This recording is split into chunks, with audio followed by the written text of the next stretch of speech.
Hi, it's Mike back once again with tip number 67 from our top 100 tips, tools, and life lessons from the Insight One Awakening Heart Seminar. We're going to continue on the theme of feedback. In our last tip, we looked at leveraging feedback or using feedback from our universe or from people around us in assisting us in achieving an outcome or intention that we've set. Now we want to look at giving and receiving feedback. When we look at actually giving feedback, the first thing we look at is we look at what is your intention for giving feedback. So if you're offering somebody else feedback, what is your intention? We tend to be quite sensitive and quite aware when someone is offering us feedback, where they're coming from. Not just the words they're saying, but are they coming from a place that's actually looking at and wanting the best for us?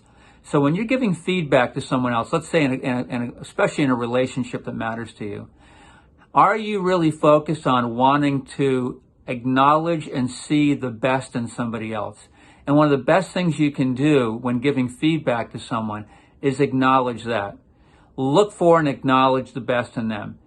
And is your intent to actually invite out the best version of them? Because if that's your intention, that's what people will get. So if you focus on and notice the qualities you want to invite more out of them, focus there and then offer them maybe some of the ways they're blocking that or hiding that.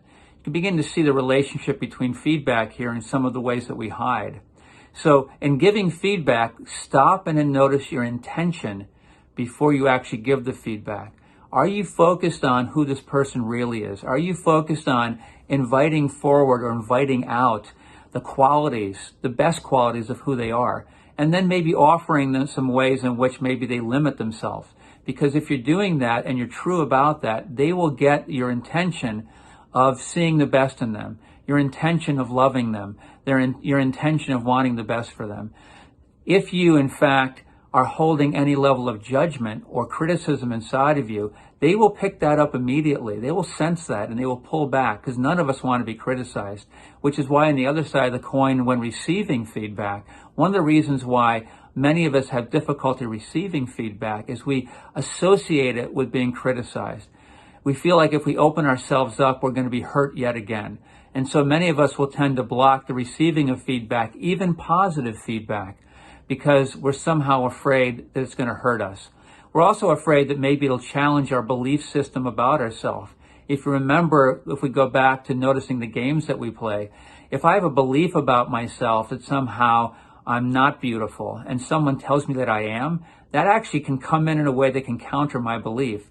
It doesn't mean that we shouldn't acknowledge the beauty that we see in others, and we shouldn't acknowledge the positive qualities that we see in people. But as we begin to really explore this idea of giving and receiving feedback, so much on the giving side is checking to notice, is your intention one of bringing out the best quality, of seeing the inner beauty of somebody else, as opposed to holding judgment or criticism inside of you. And when receiving, can you open up to receive and hold that lens of learning?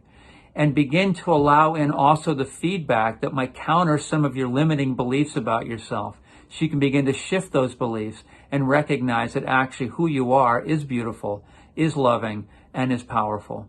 Again, thank you for listening. Check out what's happening at Insight Boston at insightboston.org, what's happening globally at insightseminars.org, and certainly check out what's happening in your local Insight community. Have a great day.